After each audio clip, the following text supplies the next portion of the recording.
It's history time. Music for the Elder album review. I'm just going to plug a bit of history for you. DVDs and all my history. Kissology. It's been a while since I've done one of these reviews and I am absolutely honoured to be doing it. Music for the Elder is no Crimson Idol. I've just got to get that out of the way. That's my favourite of all rock concepts.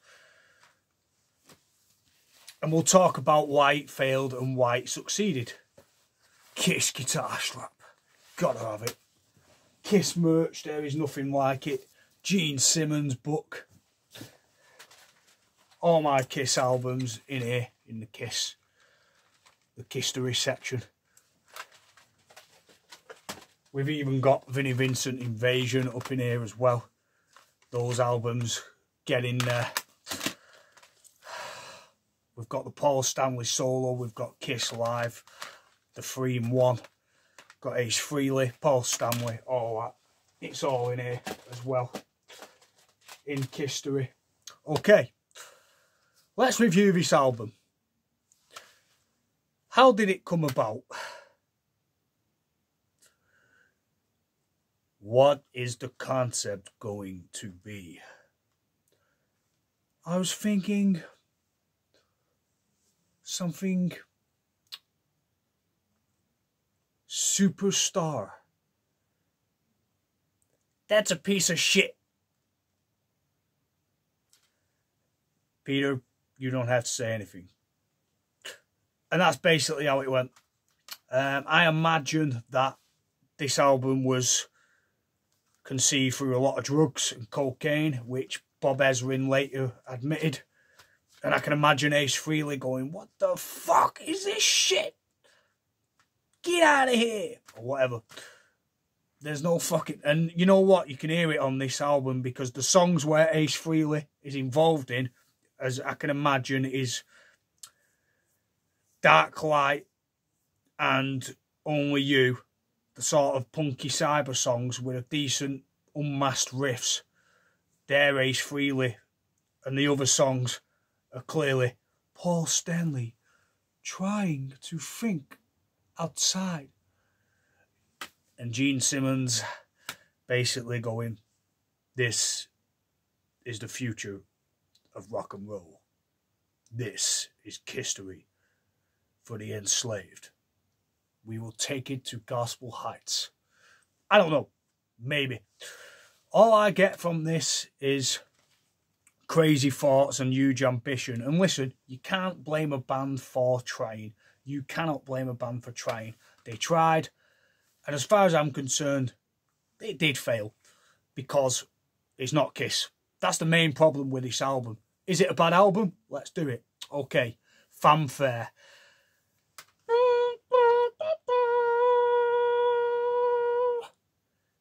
Okay, this ain't Detroit Rock City, man. Right, already we've established that this is not Detroit Rock City. And it's stupid, and it's gargantuan, and it's going down that gothic church eerie thing, and you're thinking, what is this, Jesus Christ Superstar? And then we get on Just a Boy. And it sounds like Styx meets Iron Maiden or something. No, I'm your hero. And the falsetto of a sort of really gothic style. You're thinking, what the fuck has happened to my Kiss? I can't imagine what you thought when you first bought this. I can imagine some kid sitting in his room going, "Mom, I got the new Kiss record."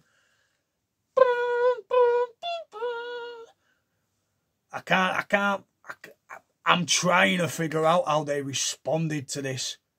Like, A, they looked at the album and went, maybe they're inside. Let's have a look. Okay. There's this cool guitar, yeah.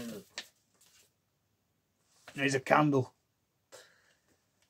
Yeah, no chicks either, no nothing. So you know what you're getting here. This is going down this churchy road, eerie, Spinal Tap shizzle.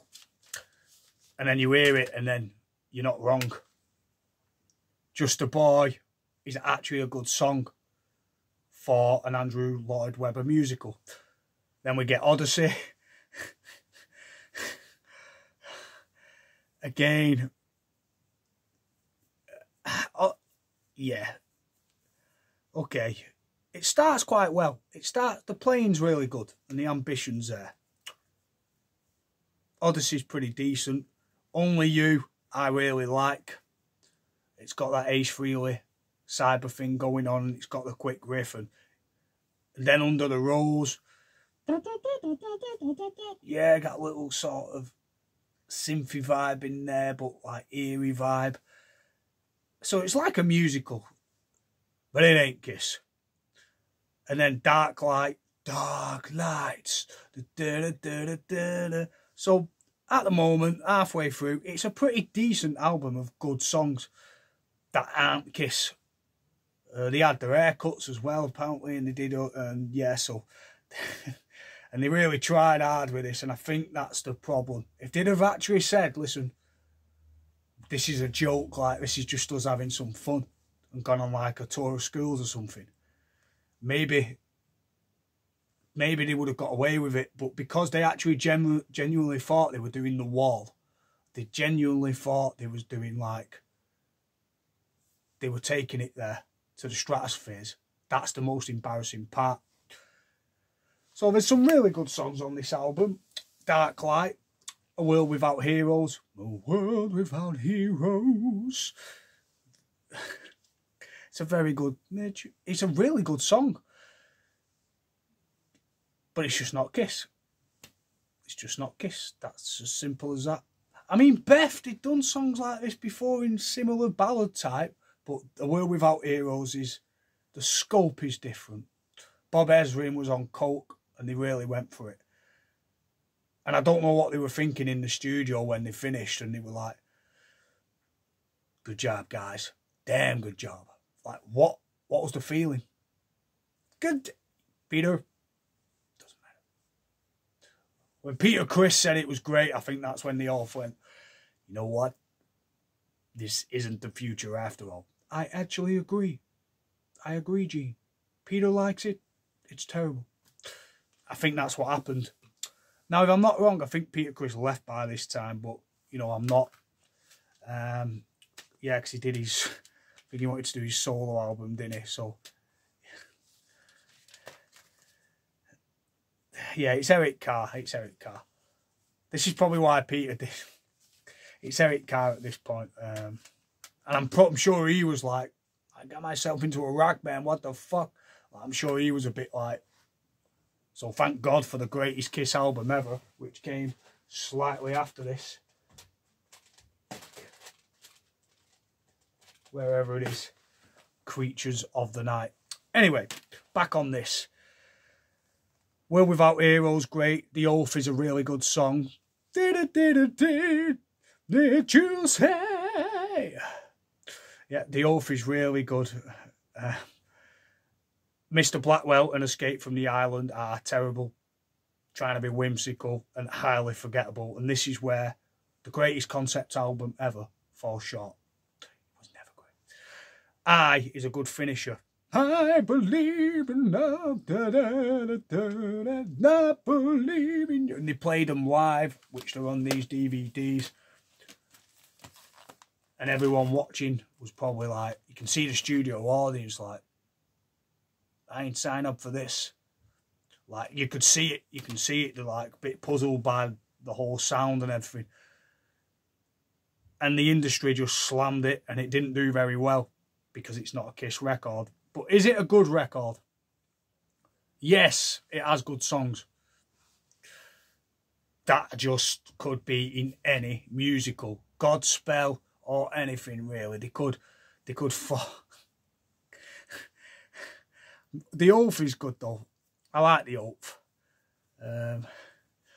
But as a whole, it's just absolutely like, it wants to be ambitious, but you can hear the conflict in all of it. Like, there's gothic gargantuan songs sat with the choir, and then there's the falsetto, and then there's eerie songs, and then there's more just daft, like don't know where they're going sort of songs, and then there's like straight out rockers like The Oath and they are pretty good songs. And although they're not Kiss, Iron Maiden could have used them. or anyone could have used them at this time. And maybe they should have thought like that. But instead, they tried to do it themselves. And if they would have thought, you know what, this isn't us, like Prince, Sinead O'Connor think, this isn't for us, but we'll lend it to Bruce Dickinson. We will lend it to Queensryche, or they were, you know, whatever. But we will lend it to, they was too early, but a band that could possibly pull this off. Because no one's going to take you seriously when you go from... yeah, this is 81, man. When you go from Unmasked to this, you've gone from like a comedy rock band, and I Was Made for Loving You. I know you've already sold out, but now you're saying, right, we're serious musicians, and we're Pink Floyd. We want... You were never that. You was always the most electrifying band live and the most entertaining. Now you're saying we're artists. Yeah, Ace Frehley, I'm an artist. I paid my guitar. I fucking do it every day, you know? Whatever, man. You know, I can imagine Ace Frehley just getting pissed in recording and going... and just laughing all the way through it, like, especially when they played back Just a Boy. And just listening to it and going, don't blame me if it fails. It's on you fucking guys, you know. And then Gene's like, Ace, you're not seeing where we're going with this. If you don't like it, you are free to leave. But this is the Kiss future, and the songs are what we are going to be about now. Forget Detroit Rock City, it's out of there. Paul, I'm struggling with the solo. I'm doing Paul. I'm trying to imitate too many now. These impressions are getting daft. Anyway, Crimson Idol, it wasn't, because it lacks the drive, it lacks the effort, it lacks the genuine passion. It's just a band absolutely with too much money and drugs saying, we can do it too. And I will give this a 6.5 or a 7 as an album itself. As an album itself, it gets a 6.5 because it's pretty good. The songs are pretty decent. They could be on any, like I said, soundtrack, a Broadway style thing. But they don't quite, aren't as good as they slightly wish they were. Yeah, they wish they were better. Only You's good. The best songs for me, actually, are the Ace Frehley inspired ones, I would say. Where you can clearly hear it in his riffs. But yeah, this was a wasted opportunity and a silly move that didn't pay off, but made them better in the long run. So, as an album, I'm going to give this a 7.5. I actually think some of the songs are pretty decent. Apart from 2 songs, it's actually quite a strong album. And if you listen to it, just any other band, like Messiah, say Messiah, I'll make up a band, Messiah release this. First album they've ever done, Messiah, music for the elder. I know, I'm damn good. I'm real good. Like Messiah. If I created a band for this, Messiah, the disciples are with us. Sort of like Striper, but more appealable to a crowd sort of thing. So Messiah. If Messiah released this album with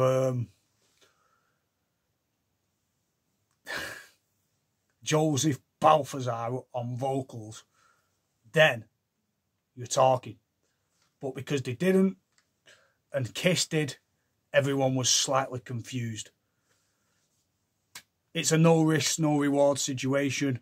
This was a risk that had no reward. But in the long run, it gave them a rejuvenation of a career. This album is pretty decent if you just listen to it as Messiah and not Kiss. If you think Kiss, you just see visions of them singing in the studio without mask, and that's just as scary. My and Paul Stanley like going for it, like, and Gene Simmons there on his bass with like some cognac, or wow, he doesn't drink, does he? But yeah, or trying to play a cello or something. Like, it all seems very off-putting and uncomfortable, and that's how it sounds. Pretty good songs, but just not what they could have been. With a band that actually took it seriously, and not, I think they took it seriously, but they became a bit egotistical with it and thinking, we've done everything else, we're going to do a concept album. And it failed. But 7 out of 10 I will give this album. I'll give it a fair 7 because the songs are actually strong. Like I said, there's 2 songs that are forgettable. All the other songs on the album aren't forgettable. They're pretty good. They're just not Kiss. Peace. Tell me what you think. Were you there at the time? I'm interested to hear people at the time, what you actually thought when you stuck the vinyl in and went like that. I want to know, like, how you actually felt. Did you feel like your soul had been took from you and you wanted your money back? Or was you like, this works, this is Kiss, I like this move? I highly doubt the latter, but tell me what you thought. I'm interested to know what the actual Kiss fans of the 70s thought of this album. Because I didn't have to suffer it, I can just listen to it and go, it's actually okay. It's pretty good. It's well performed. It'd make a really good musical, but it wouldn't sell out arenas. Peace. Get your comments in. I hope you enjoyed this. A quick review. I'm out. Bye. Hughesy Plays. Check all my album reviews. Check all my solo playlist. Check my boxing playlist predictions. My guitarist. All of it. The playlists are in there. All jumbled about. Subscribe to Hughesy Plays. I'm out. Peace. Thanks for watching.